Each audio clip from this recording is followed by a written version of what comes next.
Dans mon prochain livre, Le monde est flou, qui est sous-titré L'avenir des intelligences, j'essaye de voir comment une intelligence artificielle pourrait devenir philosophe. C'est-à-dire capable d'une pensée critique, capable d'avoir digéré tout le savoir humain et de nous proposer des pistes nouvelles, des idées nouvelles, être créatrice d'idées nouvelles. Et donc c'était un grand dialogue, mais au bout du compte, on voit bien que ce que la machine ne va pas pouvoir reproduire et ce que l'intelligence artificielle ne va pas pouvoir reproduire, c'est notre propre faiblesse. Elle va pouvoir l'imiter, c'est notre propre tendresse. Est-ce qu'un modèle de notre liberté peut être formalisé par la machine? Est-ce qu'on peut mettre notre liberté en équation? La machine n'est que déterminisme. Elle est programme, elle est algorithme. Est-ce qu'on peut coder notre liberté? C'est une vraie question philosophique. J'y consacre mon prochain livre, Le monde est flou.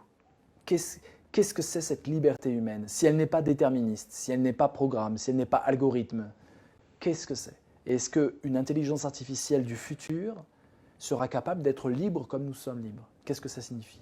C'est des questions passionnantes. Je ne dis pas que je vais trancher là-dessus, mais ce que je sais, c'est que notre liberté, ce qui va être très dur à modéliser, à robotiser, c'est ce tremblé de vie que l'on trouve à travers une caresse, à travers la tendresse.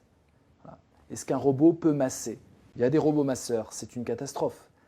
Qu'est-ce que c'est masser l'autre? Qu'est-ce que c'est toucher l'autre? Qu'est-ce que c'est? Vous savez, il y en a qui peuvent vous toucher et ce n'est pas humain. Vous avez peut-être déjà eu ça, des massages, mais vous savez que la personne ne met pas son âme. Ça se sent tout de suite, c'est automatique. Et puis, il y a des massages où on vous touche l'épaule et tout d'un coup, vous sentez une humanité vous traverser. Ce n'est pas une question de chaleur. Le robot pourra très bien avoir un petit corps à 37 degrés. C'est une question d'attention à l'autre. Et c'est tout simple. Et l'humanité, elle est là. Elle est dans ce geste tendre, adressé à l'autre, qui parle à l'autre. Aller algorithmiser tout ça, ça va être très très dur.